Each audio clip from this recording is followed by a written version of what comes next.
뇌성마비 송명희 시인이라고 하는 분이 있습니다.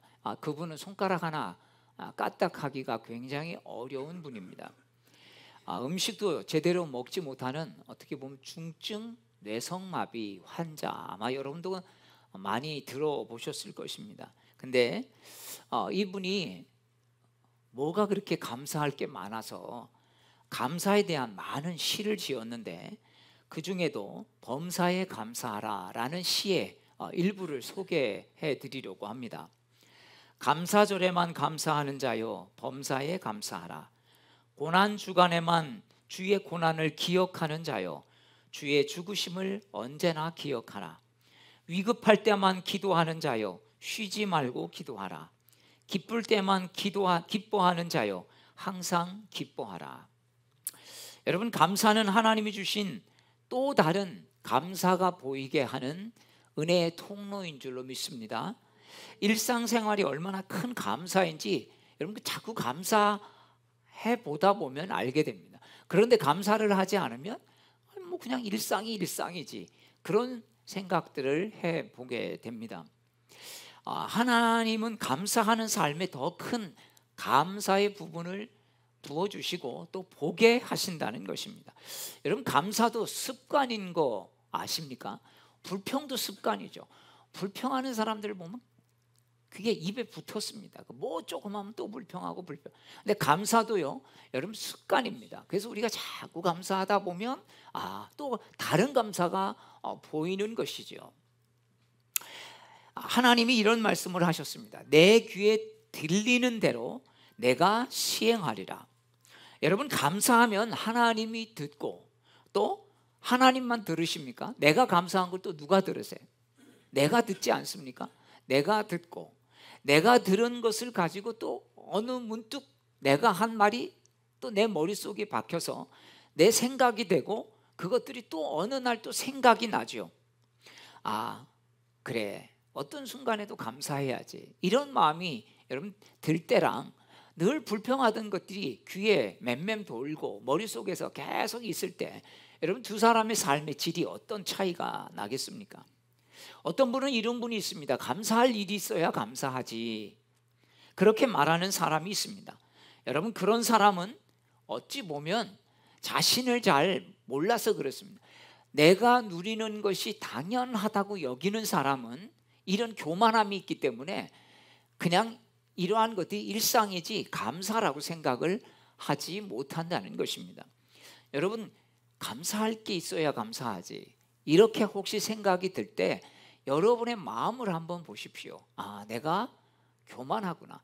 이게 그냥 당연한 게 아닌데 당연하게 여기면 감사가 되지 않는 것입니다. 이게 당연한 게 아니구나 라고 할 때 우리는 감사함을 깨닫게 되는 것입니다.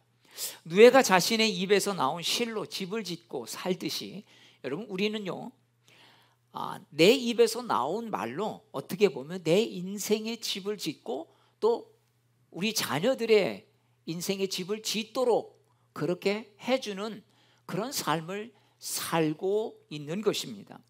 그래서 부모가 부정적인 부모들이 많으면 이 부모들은 또 자녀들을 부정적인 사고와 생각을 가지고 살아가도록 만든다는 거죠. 그래서 뭘 해도 되는 건 안 보고 안 되는 거, 그리고 못하는 거, 그런 거, 또한 부족한 거, 이런 것만 본다는 것입니다.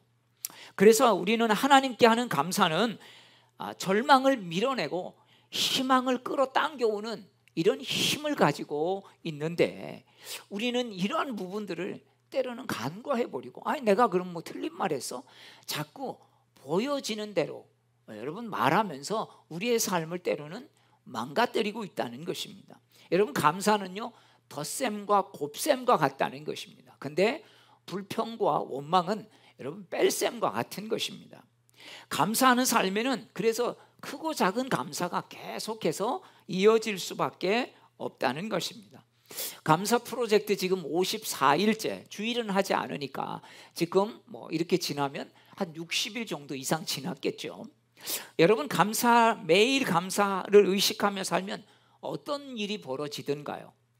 우리 감사를 매일 올리시는 분들이 하루에 10명에서 어떨 땐 12명, 뭐 13명 이렇게 되는데, 여러분 전에는 감사인지 아닌지 신경도 쓰지 않았던 것들이 감사 의식하면서 보니까 어떻습니까? 아, 이것도 감사 있구나. 여러분 이런 게 깨달아지지 않습니까? 그렇지 않으면 그냥 이게 뭐 감사인지 아닌지 그냥 별 생각 없이 살아가는 우리의 모습들을 볼 때가 많이 있습니다. 여러분 그게 배려고 사랑이었는지 여러분 언제 압니까? 나중에 보니까 그게 진짜 사랑이었구나.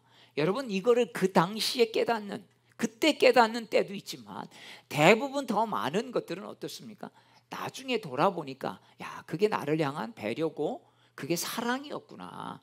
여러분 그때는 보여지지 않았던 것들이 좀 더 그 삶을 돌아보니까 여러분 그게 보여지게 되는 것과 같은 것입니다. 전에는 감사인지 아닌지 몰랐던, 아예 신경도 쓰지 않았는데 감사에 초점을 맞추고 자꾸 내 인생을 보니까 그래 그것도 감사였구나, 불평거리가 아니었구나 라고 하는 것입니다. 여러분 오늘 말씀의 배경을 한번 보십시오. 하박국 선지자 이 말은 우리가 너무 잘 알 것입니다. 뭐도 없고 없는데 그는 여호와로 인해서 즐거워하고 감사한다. 우리는 추수감사절이나 맥주감사절이나 이 말씀을 1년에 한두 번은 꼭 아마 들었을 것입니다. 하박국 선지자에게 갈대아인들이 쳐들어온다는 전쟁의 비보가 들려왔습니다. 하나님의 심판으로 나라가 혼돈에 빠질 것이라는 소식이었습니다. 이 소문을 들을 때 하박국은 어떤 심정이었다고 지금 16절 17절에 말하고 있습니까? 우리 다시 한번 본문을 읽겠습니다. 16절입니다. 시작. 내가 들었으므로 내 창자가 흔들렸고 그 목소리로 말미암아 내 입술이 떨렸도다. 무리가 우리를 치러 올라오는 환난 날을 내가 기다림으로 썩이는 것이 내 뼈에 들어왔으며 내 몸은 내 초소에서 떨리는도다. 여러분 이럴 때 있지 않습니까? 그냥 한번 상상을 해보십시오. 이제 북한이 며칠 있으면 선전포고를 하고 쳐들어온다고 생각하면 어떤 마음일까요? 뭐 엄청난 혼란에 빠지겠죠. 물론 이제 뭐 군인들은 이제 전쟁 준비를 하고 징집이 되겠죠. 뭐 군인들만이 아니라 예비군도 동원이 되고, 근데 갑자기 쳐들어오면 뭐 이건 방법이 없죠. 군인들하고 이제 그 당시에 대비를 해야 되는데, 여러분 알게 되면 어떡할까? 야, 며칠 있으면 전쟁이 일어난다. 여러분 이런 마음이면 우리 마음이 어떨까요? 뭐 학교가 뭐가 어쩌고 사업이 어떻고, 여러분 이게 중요한 게 아니죠. 얼마나 불안하겠습니까? 전쟁만큼 예측 불허의 삶을 제공하는 것들이 없기 때문이죠. 얼마나 불안에 떨겠습니까? 공포와 절망이 엄습해 왔습니다. 그래서 창자가 흔들리고 몸과 입술이 떨렸다, 이런 고백을 하고 있습니다. 불안에 떨고 있던 이 하박국은 그러나 한쪽으로 하나님의 마음이 들어옵니다. 하나님의 응답을 받고 마치 어떤 희망이로 쏟듯이 그렇게 외친 것입니다. 비록 모든 게 없어질지라도 나는 기뻐하고 감사하겠다. 아예 작정하고 결단한 것입니다. 그래, 전쟁이 조금 있으면 일어나지만 내 삶이 어떻게 될지 모르지만 나는 그 전쟁으로 인해서 공포에 떨며 살지 않겠다. 며칠을 살더라도 나는 진짜 기뻐하면서 즐겁게 살겠다. 여러분, 내가 늙어서 힘없어도 병들었어도 약해졌어도 고난 중에 있어도 이렇게 고백하는, 나는 그래도 지금까지 살아온 게 은혜인데 감사하고 또 감사하겠다. 여러분, 이것이 저와 여러분의 고백이 되기를 축복합니다. 지금 도와줄 사람이 없고 재산이 없어서 앞날이 어떻게 살아갈지 염려가 되고 지금 손에 잡힌 것 하나 없지만 여호와로 인해서 나는 기뻐하고 감사하겠다. 여러분, 이런 고백을 지금 하박국이 하고 또 우리의 고백으로 바꾸면 이렇다는 것입니다. 어떤 사람이 말하기를 한국에는 불평대학, 투덜학과에 입학한 사람들이 참 많다는 것입니다. 우리 그리스도인들은요, 불평대학, 투덜학과, 불평학을 전공한 사람이 아니라 예수님 믿고는 행복대학의 감사학과에 여러분 입학한 사람이라는 것입니다. 투덜학과를 나온 사람들은 졸업을 해도 어떻습니까? 투덜 기업에 들어가고 또한 살아도 투덜 동네에서 살 수밖에 없다는 것이죠. 그곳에서는 어떻습니까? 감사가 없죠. 그냥 뭘 조금만 해도 또 투덜거리고 못마땅한 그런 마음만 가득하게 살아가는 것입니다. 그래서 직장을 다녀도 집에 있어도 누굴 만나도 늘 투덜거림이 습관이 되어 있는 것입니다. 가정에서도 투덜대고 직장에서도 감사보다는 불평이 많고 누굴 만나도 이 사람은 이게 문제고 저 사람은 저게 문제고. 여러분 이렇게 불평을 해야 된다면 그 사람의 삶의 질이 어떻겠습니까? 그러나 감사학과 은혜학을 배우는 사람은요, 주님만 생각해도 나와 함께 해주시는 주님의 은혜가 여러분 감사한 것입니다. 이 사람 만나면 이런 부분이 좋고 저 사람 만나면 저런 부분들이 좋고. 여러분 우리가 사람을 만날 때 그 사람의 단점이 왜 없겠습니까? 그러나 단점 안 보고 그래도 좋은 걸 보려고 하고. 여러분 이렇다면 누구를 만나도 그래 여러분 행복한 것이 아니겠습니까? 아니 행복한 시간으로 내 마음을 자꾸 거기에다가 돌려놓는 것이 될 것입니다. 어쩔 수 없이 만나야 한다면 야, 저 사람은 진짜 맨날 만나면 뭐해. 여러분 이게 아니라 그래도 그 사람에게는 이런 게 좋은 점이 있더라. 여러분 이게 우리의 삶에 행복한 만남을 갖게 하는 것이 아니겠습니까? 신앙은 우리의 전공을 바꾸게 하는 것입니다. 불평하게서 감사하고 바꾸는 것입니다. 여러분 그럴 때 우리의 인생이 달라질 줄로 믿습니다. 하나님은 아브라함에게 본토 친척 아비 집을 떠나라, 여러분 이렇게 말씀하지 않았습니까? 우리가 예수님을 믿으면 여러분 투덜 동네에서 떠나야 하는 것입니다. 이스라엘 백성들은 광야에서 어떻게 살았습니까? 하나님이 만나도 주시고 메추라기도 주시고 물도 주시고 정말 때를 따라 불기둥과 구름기둥으로 인도해 주셨는데 늘 불평하며 원망하며 살았습니다. 결국 그러다가 광야에서 자기의 고백대로 살다 죽은 것 아니겠습니까? 이게 무슨 말이겠습니까? 사람은 자기 수준에서 살다가 죽는다, 그런 말이 되는 것 같습니다.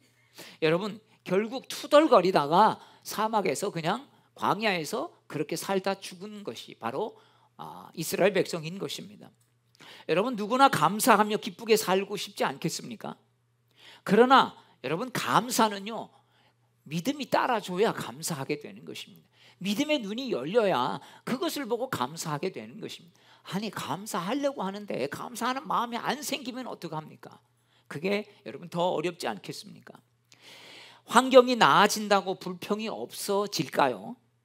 불평 불만은 악조건에서만 나오는 게 아니라는 사실을 우리는 여러분 살면서 잘 경험하고 있지 않습니까? 요셉이 자기가 꾼 꿈 이야기를 형들에게 해주자 형들은 어떤 반응을 보입니까? 야, 요셉이 큰 인물 되면 우리는 동생 덕 좀 보겠는걸? 이렇게 좋아하면 될 거를 동생에 대한 기대나 자랑은 여러분커녕 오히려 동생을 미워하는데 그 마음을 쓰지 않습니까? 그래서 결국은 어떻게 됩니까? 멀리서 음식을 싸들고 자신들을 위로하러 찾아온 이 동생을 여러분 나중에 죽이려고 했다가 인신매매범으로 팔아버리지 않습니까? 요셉의 형들은 언제나 부정적이었고 불평과 불만으로 가득 차 있었습니다. 결과는 동생을 그렇게 죽이려고 했다가 나중에는 그냥 애굽의 상인에게 팔아 넘기는 이런 식의 삶밖에 되지 않게 된 것입니다. 여러분 사랑하는 여러분, 감사도 습관인 줄로 믿습니다. 불평도 습관입니다. 아무리 환경이 좋아도 불평이 습관이 된 사람이 있고 아무리 힘들고 어려워도 감사가 습관이 된 사람이 있다는 것입니다. 감사할 이유가 있어서 감사하는 것은 여러분 누구나 다 합니다. 진짜 좋은 일이 있어요. 야, 뭐 누구에게나 자랑하고 싶겠죠. 야, 자랑하려면 돈 10,000원 내고 해. 그래 내가 10,000원 내지. 여러분 이렇게 하면서도 자랑할 수 있습니다. 그러나 여러분 하나님 믿지 않아도 신앙 없어도 여러분 환경과 조건에서 오는 감사는 얼마든지 할 수 있습니다. 그러나 비록 가진 것이 부족하고 감사해도 감사할 줄 아는 신앙을 가진 사람은 어떻게 됩니까? 사업이 어려워질 수도 있죠. 몸에 병이 걸릴 수도 있습니다. 실패할 수도 있습니다. 그러나 신앙이 있는 사람은 아무리 어려워도 그 상황마저도 감사할 줄 아는 능력이 여러분 있다는 것입니다.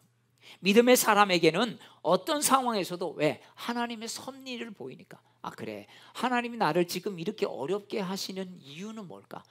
그 이유는 내가 지금 명확하게 모르지만 분명히 나를 이걸 통해서 큰 그릇으로 만들려고 훈련시키시는 거야. 여러분 이렇게 생각하게 되니까 그것들이 이길 힘이 주어진다는 것입니다. 일본의 경영의 귀재라고 알려진 마스시다 고노스케라고 하는 분은 94세까지 살았는데요, 이분이 죽음을 앞두고 자객이 있었던 3가지 복을 이야기합니다. 여러분 한번 들어보십시오. 첫째, 나는 내가 복을 받은 것은 조실부모한 것이다. 이게 무슨 말입니까? 어렸을 때 부모님을 다 잃었다는 것입니다. 10살 때 부모님이 둘 다 돌아가셨다는 것입니다. 자, 부모님이 돌아가셨기 때문에, 즉 반대로 말하면 부모가 살아 계셨다면 20살이 넘어야 철이 들 터인데 자신은 남보다 부모님이 일찍 돌아가셔서 10년 이상 철이 들 수 있었다. 그래서 이게 복이었다는 겁니다. 여러분 동의가 되십니까? 둘째는 몸이 약했다는 것입니다. 몸이 약하다 보니 항상 건강을 돌보게 되어 94세까지 살 수 있게 되었다. 이것도 감사라는 것입니다. 세 번째는 이 사람이 초등학교 4학년까지 밖에 다니지 못했다는 것입니다. 왜? 부모님 돌아가시고 나서 바로 거의 학교를 다니지, 왜? 부모님이 다 돌아가셨으니까. 그래서 이 사람은 이렇게 말합니다. 나는 어떤 사람에게 배움을 청하더라도 걸림이 없이 어느 누구도 스승으로 모실 수 있었기 때문에, 학교를 다니지 못했기 때문에 누구도 자기의 스승이 되는 것을 자기가 꺼리지 않았다는 겁니다. 그래, 내가 배우지 못했으니까 이 사람도 나에게 가르쳐 줄게.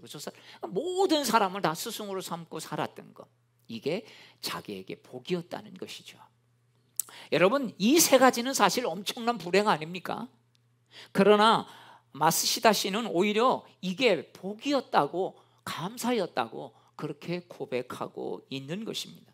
여러분 우리가 많이 가졌다고, 내가 조금 남들보다 잘났다고, 내가 돈을 좀 많이 번다고 과연 행복해질까요? 행복의 기준은 절대적인 것이 아니기 때문에 여러분 행복하다고 할 수 없습니다. 상대적이기 때문에 내가 감사를 느끼는 순간 행복해지는 것이지, 뭔가 소유 때문에 행복해지고 어떤 자격이 채워져서 행복해지는 건 아니라는 것이죠. 환경이 감사의 조건이 되었다면 에덴 동산에서 살고 있었던 아담과 하와만큼 행복한 사람이 있을까요? 아마 아담과 하와는 늘 할렐루야 외치며 살았을 거예요. 왜냐하면 뭐 못하는 게 없잖아요. 하나님이 모든 걸 에덴 동산에서 다 허락하셨어요. 그런데 딱 한 가지만 문제가 있었습니다. 뭡니까? 선악과만 손대지 못하도록, 먹지 못하도록 하나님이 하신 것입니다. 여러분 모든 것을 다 할 수 있는데 한 가지만 못한다. 그럼 어떻겠습니까? 여러분 지금 우리가 살아가면서 한 가지만 못할까요? 보면 못하는 게 더 많이 여러분 있다고 생각하지 않습니까? 근데 아니 한 가지만 못하면 야 이건 진짜 개꿀이죠, 그죠? 그렇지 않겠습니까? 그런데 어떻습니까? 수백 수천 가지보다 딱 한 가지 가질 수 없는 것에 이게 꼽히니까 다른 게 감사로 오지 않은 것입니다. 그게 늘 불만이었던 거죠. 그 불만의 마음이 점점 쌓이니까 어떻게 됩니까? 누가 유혹을 하니까, 사단이 유혹을 하니까 넘어갈 수밖에 없었던 거예요. 여러분 사단이 그때 유혹하니까 넘어갔겠어요? 그의 마음에 그런 마음들이 있었기 때문에 왜 저걸 먹지 못하게 하실까? 다른 건 다 허용하셨으면서도 이런 불만의 마음이 있었기 때문에 여러분 그 마음을 가지고 있었는데 어느 날 환경이 된 것이죠. 그러다 보니까 그거에 넘어진 것입니다. 그래서 어떻게 됩니까? 에덴 동산에서 쫓겨나지 않았습니까? 어떤 부분이 그러더라고요. 아담과 하와는 정말 행복했을 거다. 특히 하와는 더. 왜? 시어머니가 없었으니까. 여러분 가진 것에 감사하지 못한 사람의 전형적인 예를 아담과 하와가 보여주고 있습니다. 시어머니가 없었지만 하와는 행복하지 않았습니다. 그러니까 자꾸 선악과에 더 관심을 많이 가지게 된 것이 아니겠습니까? 저는 제 연약함만 보여지면 내 연약함만 보면 어떻습니까? 여러분들 연약함이 보일 때가 있죠. 내 안에 부족함이. 그럼 어떻습니까? 열심히 해서 잘해야지. 여러분 이런 마음이 들 때도 있지만 좌절이 될 때가 더 많습니다. 내가 이게 안 되는구나. 그런데 성경을 읽다 보면서 참 많이 위로를 받습니다. 모세의 종, 그 능력의 종 모세도 연약할 때가 있었구나. 피곤할 때가 있었구나.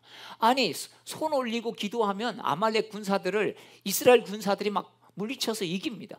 아니 손 드는 게 뭐가 힘들다고 저 손이 자꾸 내려가? 아니 밑에서 싸우는 사람이 힘들어요? 손 들고 기도하는 사람이 힘들어요? 여러분 손 들고 있는 게 더 힘드세요? 밑에서 싸우는 게 훨씬 더 힘들지 않겠습니까? 근데 그게 밑에 사람들만 생각하면 24시간이 아니라 48시간, 168시간도 손 들고 있으면 안 힘들 것 같죠? 왜? 밑에서 싸우는 사람은 목숨 걸고 싸우니까 손 드는 게 뭐가 힘들다고. 여러분 그런 생각을 해본 적이 있습니다. 손만 들면 전쟁에 이기는데 그 손 드는 것조차 제대로 못하고 있으니 모세도 참 연약하구나. 내가 손만 한번 조금만 아무리 힘들어도 들어주면 밑에서 이길 텐데. 아니 도대체 왜 손 안 드는 거야? 여러분 그렇게 하지 않겠습니까? 여러분 우리도요 그 쉬운 손 들지도 못할 때가 있다는 겁니다. 아니 요것만 조금 할 텐데 그게 안 되는 거예요. 여러분 우리 삶 속에 이런 어려움이 있을 때가, 연약함이 있을 때가 있습니다. 기도해야 하는 줄 알면서도 기도가 안 되고 그냥 나와서 잠깐 기도하면 하나님께서 해주실 텐데 그런 마음, 그런데 알면서도 기도가 안 돼요. 그래서 말은 뭐라고 말해요? 기도해야 되는데 해야 되는데 하는데 기도는 안 하고 있죠. 성경 읽어야 되는데 성경은 안 읽고 있죠. 왜 그럴까요? 내가 예배 드려야 되는 거 압니까 모릅니까? 아는데 나는 뭘 원해요? 내 몸은 편한 걸 원하는 거예요. 더 재밌는 걸 원하는 거죠. 성경 읽는 것보다 드라마 보는 게 더 재밌고, 예배 드려야 하는 건 알고 있는데 집에서 쉬는 게 더 편하기 때문에 여러분 우리 마음은 이렇게 늘 연약함이 있습니다. 이중성을 가지고 있다는 것입니다. 여러분 그리스도인이 어떤 사람입니까? 십자가 앞에서 인생의 해답을 찾는 사람입니다. 상황과 환경이 아니라 십자가 앞에서 내 자신을 세워서 하나님 앞에 내 자신을 비춰보는 사람 아니겠습니까? 그래서 때로는 연약해서 넘어질 것 같아도, 실수하고 실패해도 다시 일어서서 그래 내가 정말 잘못했구나, 주님 앞에 내 자신을 바로 세워야 되겠구나. 여러분 그렇게 해서 내 자신을 다시 일으켜 나아가는 사람, 그래서 이게 그리스도인이 아니겠습니까? 그래서 어떤 환경에서도 하나님의 섭리가 있어. 지금은 이게 어렵지만 하나님 훈련시키셔서 쓰시려고 하시는 거야. 여러분 이런 걸 아는 사람은 어려움 속에서도 감사할 줄 아는 마음이 생기지 않겠습니까? 여러분 여러분의 찬양을 맡고 신음소리를 내게 하는 환경이 올지라도 신음소리 가운데서도 여러분 감사의 찬양을 올려드릴 수 있는 그런 믿음의 고백이 있게 되기를 축복합니다. 여러분의 그 신음소리, 울음소리, 막 울음이 터질 것 같은 그런 속상한 마음 속에서도 주님 앞에 기도 올려드리고 찬양을 올려드릴 때 주님께서 그 마음을 왜 모르시겠습니까? 제가 지금 너무 힘들어서 기도조차 못하는데 저렇게 신음소리 하듯이 그래 나한테 기도하고 있구나. 주님께서 그렇게 보실 때 하늘 보좌를 여러분 움직이지 않겠습니까? 물론 감사한다고 당장 환경이 변하는 것은 아닙니다. 그러나 감사할 때 먼저 우리의 마음이 바뀌지 않겠습니까? 우리의 마음이 풍요로워지고 인생의 시각을 보는 여러분 눈이 달라지는 것입니다. 여러분 인생의 신앙은요, 신앙의 중요성은 뭐냐면 먼저 우리 시각이 달라지는 것입니다. 그래야 바로 다음에 하나님이 주시는 그런 은혜를 가지고 살아낼 힘이 있는 것이죠. 시편 50편 23절에는 이런 고백을 합니다. 감사로 제사를 드리는 자가 나를 영화롭게 한다. 여러분 무슨 말씀입니까? 먼저 감사하라는 말씀입니다. 먼저 감사하면 하나님께서 구원을 보이시겠다라고 말씀하시는 것입니다. 여러분, 하나님을 영화롭게 하는 방법은 뭐라고요? 감사하는 것이다. 여러분, 저도 뭔가를 베풀어주고 뭔가를 잘해줘도 감사를 모르는 사람에게는 사람도 인지상정이라 여러분 하려고 하는 마음이 싹 사라지지 않습니까? 자식이라도 마찬가지죠. 여러분, 똑같은 자식이라도 부모가 뭘 하면 고맙습니다, 감사합니다 이러면 더 해주고 싶은 건 아니겠습니까? 감사는요, 우리의 삶을 살아가는 세상 방법을 바꾸게 하는 것입니다. 하나님의 방식은 먼저 감사하라 이렇게 말하고 있습니다. 여러분, 탤런트 전원주 씨라고 아십니까? 이분이 권사님이신데 아마 이분 아들이 제 아마 몇 년 후배라고 들었습니다. 그 아들이 신앙이 좋아서 감리교 신학대학 입학해서 제가 몇 년 후배라고 들었는데요. 이분이 이제 주로 뭐 어떤 역으로 처음에 많이 나왔냐면 파출부나 가정부, 맨날 나오는 역할이 가정부였다고 합니다. 한 번은 너무 속상해서 내가 그래도 대학을 나오고, 이분이 학교 선생님이셨다네요. 그런데 목소리에 자신이 있어서 그 성우 공채가 있어서 아마 성우를 지원해서 성우가 되셨는데, 성우 중에서 이제 탤런트로 뽑아가는 그런 과정 속에서 나는 왜 안 뽑아가지? 얼굴이 안 돼서 그런가? 막 그러다가 어느 PD한테 이렇게 뽑혀가지고 나오는데 맨 파출부나 가정부만 나오니까 아들이 그러더랍니다. 엄마, 너무 난 창피해. 왜 엄마는 텔레비 나오면 맨날 가정부로만 나와?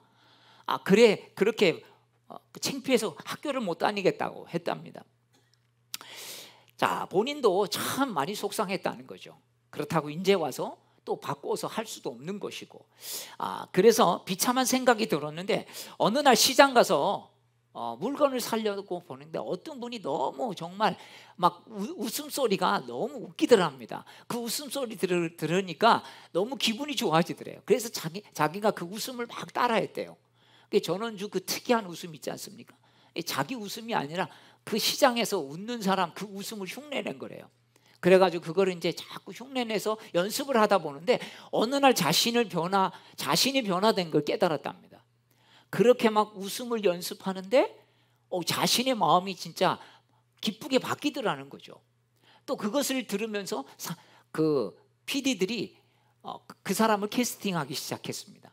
그러면서 그 웃음이 또 시청자들에게 또 좋은 웃음을 주면서 이분이 이제 그 주목받기 시작해서 대추나무 사랑 걸렸네, 뭐 여기에 이제 고정 출연하게 되고 맨날 신문으로만 나오다가 거기에서 이 사람이 뜨고 이제 광고도 나오고 뭐 또 무슨 뭐 예능 프로그램도 나오고 막 이런 계기가 되었다는 고백을 했습니다. 이분이 이런 고백을 했어요. 웃을 일이 없어도 자꾸 웃었더니 더 좋은 배역을 맡게 되고 정말 자신의 인생이 변하는 것을 자기가 체험했다라는 것입니다. 자, 여러분 한번 웃어보시겠어요? 예.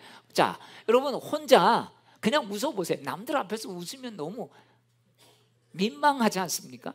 근데 이분처럼 그래, 웃을 일이 없어도 혼자 그냥 거울 앞에서 그냥 이상하게 보일지라도 웃고, 여러분 혼자 웃는 것만큼 쑥스러운 게 있을까요? 그래도 여러분 누가 뭐 무슨 상관이 있겠습니까? 그게 자꾸 속상한 일 있을 때 더 자꾸 헛웃음이지만 자꾸 웃어보십시오. 그러면 진짜 마음이 바뀌더라는 거죠. 인생이 바뀌더라는 거죠. 웃음 하나로 인생이 바뀐다. 이건 이분의 고백입니다.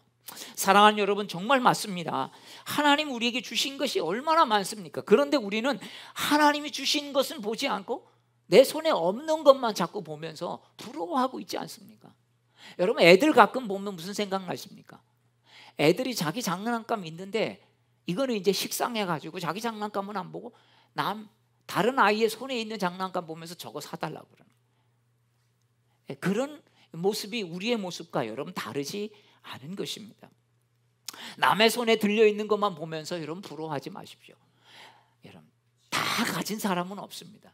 내가 가진 게 있으면 저 사람이 가지지 못한 게 있고, 저 사람이 내게 없는 게 있지만 또 저 사람도 내게 있는 게 없는 게 있다라고 하는 것이 아니겠습니까? 오늘 본문 말씀 하박국 말씀의 고백을 보십시오. 비록 무화과 나무가 무성하지 못하고 포도 열매가 없으며 감람나무에 소출이 없으며 밭에 식물이 없으며 우리의 양이 없으며 외양간에 소가 없을지라도 나는 여호와로 인하여 즐거워하며 나의 구원의 하나님으로 인하여 기뻐하리로다. 아멘. 근데 어떤 분은 이거를 아멘을 못하겠대. 왜? 그러면 진짜 너는 아무것도 없으니까 하나님만 갖고 기뻐해라 이럴까 봐. 여러분, 진짜 하나님 그러시겠습니까? 야, 너 하나님 너 그래 가난해도 좋다고 그랬지, 너는 아무것도 없어도 아프다고 좋다고.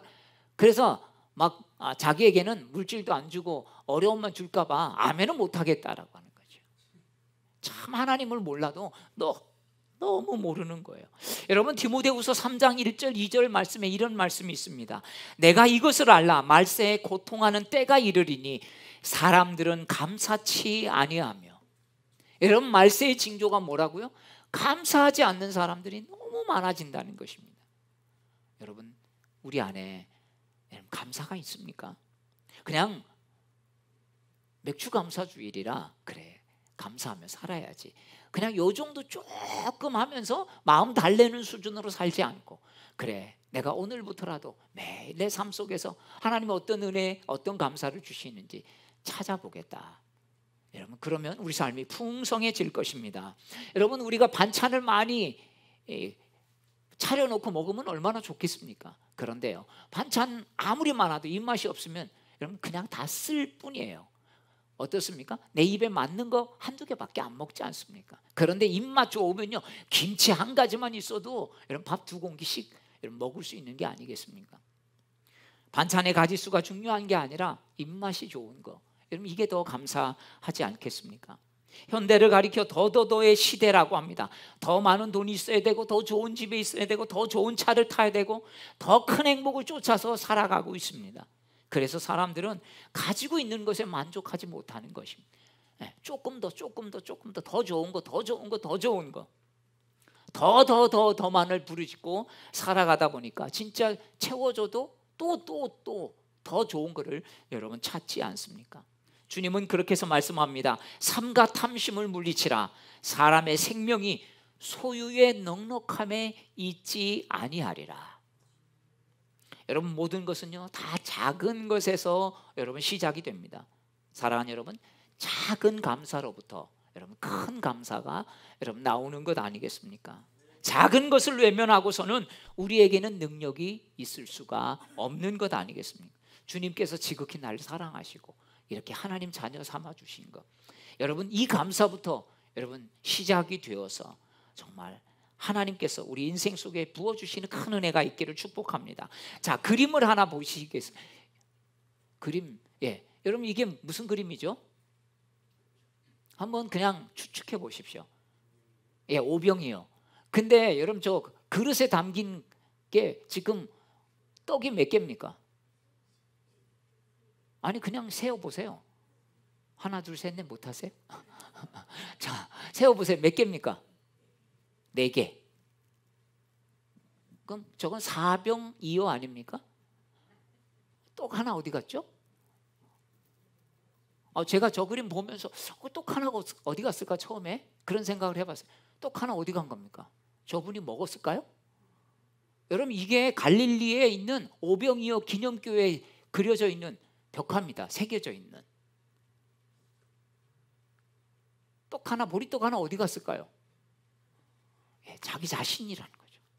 여러분, 이 벽화를 새겨놓은 사람이 자기도 저렇게 보잘것없는 보리떡 한 조각에 불과한 자기 자신을 저기에다가 넣은 거예요. 그래서 4개지만 자기 글을 포함한 거죠. 그러니까 물고기 2마리와 보리떡 5개가 된 것입니다. 여러분, 우리는요 이 땅에 잠시 왔다가 사라져 버릴 수밖에 없는, 표시도 안 나는 존재입니다. 보리떡 한 조각이밖에 안 되는 존재예요. 그런데 하나님이 우리를 위해서 죽으시고 사랑해 주셨고 하나님의 자녀 삼아 주신 것입니다. 이걸 알고 사는 것과 그 은혜를 모르고 사는 건 엄청난 차이가 있는 거죠. 여러분, 정말 유명한 화가들은 그림만 잘 그리는 게 아니라 거기에 분명한 자기 고백, 자기의 의미를 담아서 고백하고 있다는 거죠. 비록 보리떡과 같은 정말 너무나 무가치한 존재였지만 예수님의 손에 들리면 놀라운 인생으로 쓰임받게 된다. 여러분, 보리떡 두 개와 5개와 물고기 2마리의 의미가 그거 아니겠습니까? 사랑하는 여러분, 말씀을 정리합니다. 이 땅에 사는 동안 여러분, 우리가 200년을 살겠습니까? 300년을 살겠습니까? 길어봤자 100년인데 여러분, 정말 감사하며 사시기를 축복합니다. 그냥 억지로라도 감사하고, 그래, 이런 것도 감사하지, 저런 것도 감사하지, 나중에 지나보고 나서 내가 그때 왜 감사하며 살지 않았나, 내가 왜 그때 투덜거리며 살았나, 여러분, 이렇게 보지 않고 정말 호흡이 있는 동안 하나님께서 주시는 그 은혜를 찬양하며 기뻐하는 그런 하나님의 백성으로 승리하며 사시기를 주의 이름으로 축복합니다.